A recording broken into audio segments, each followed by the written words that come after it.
Hello' নমস্কাৰ tip top অসমলৈ আপোনালোকক স্বাগতম জনাইছোঁ।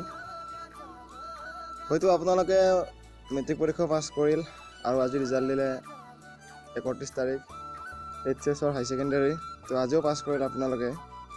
তো যোনে যোনে পাছ কৰিলে তেখেতসকলৰ মনত এটা আজি নতুন এটা আশাৰ পোহৰ হ'ল। আপোনালোকে হয়তো ভাবিছে এটা মোবাইল ল'ম বুলি এণ্ড্ৰইড, তো ভাল কম দামত ভাল কোৱালিটিৰ। তো আহক মই এই বিষয়তে ভিডিঅ' বনালোঁ।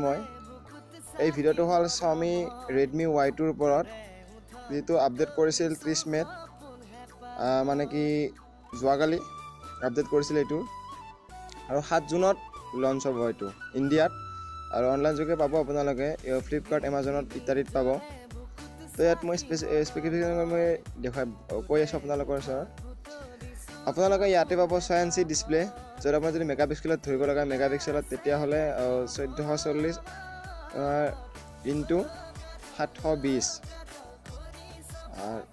2.5 কাৰ্ভেড গ্লাছ ডিছপ্লে, আৰু 2 GHz অক্টাক'ৰ processor, Snapdragon 62514mm mobile platform, আৰু Android 506 GPU, 3GB RAM, 32GB storage.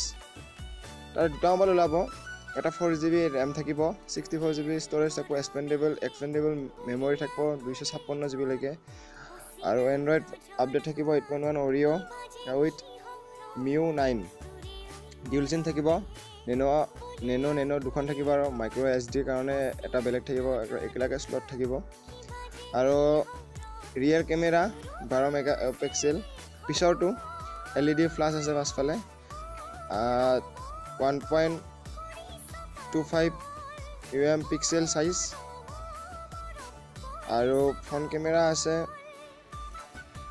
16 megapixel, য'ত ফ্ৰণ্ট কেমেৰাটো ফ্লাছ আছে, আৰু ফিংগাৰপ্ৰিণ্ট সেন্সাৰ আছে, আৰু ইয়াতে 4G LTE ভল্টি সকলো ছাপোৰ্ট কৰিব, Wi-Fi 802, আৰু বেটাৰী আছে 3080 এটা, আৰু এটা 3000 মিনিমাম বেটাৰী। দুটা মডেল ওলাব, যেটা 64, এটা 3GB RAM, এটা 4GB RAM। তো আপোনালোকে ল'লেতো ল'ব পাৰে। আৰু স্নেপড্ৰেগন 625 এইটো আপডেট আছে। এইটো মোবাইলটো বৰ্তমান লঞ্চ হোৱা নাই, 7 তাৰিখে লঞ্চ হ'ব। তো আপোনালোকে ল'ব পাৰে। ইয়াতে মই এক্সপেক্টেড প্ৰাইচ দিছোঁ, মই 10,000ৰ তলত হ'ব লাগে, যিটো 3GB RAM থাকিব এইটো, আৰু 4GB RAMটো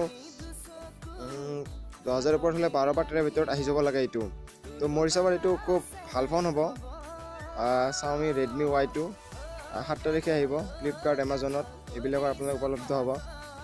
তো এইটো ভিডিঅ' আপুনি ল'ব পাৰে মোবাইলটো। যদি ভিডিঅ'টো ভাল লাগে তেনেহ'লে লাইক কৰিব, কমেণ্ট কৰিব, আৰু শ্বেয়াৰ কৰিব, আৰু লগতে ছাবস্ক্ৰাইব কৰি ঘণ্টি বটনটো দবাই দিব, যাতে মই নতুন ভিডিঅ'বোৰ আপলোড কৰিলে আপোনালোকে ন'টিফিকেশ্যনবোৰ পাই যায়।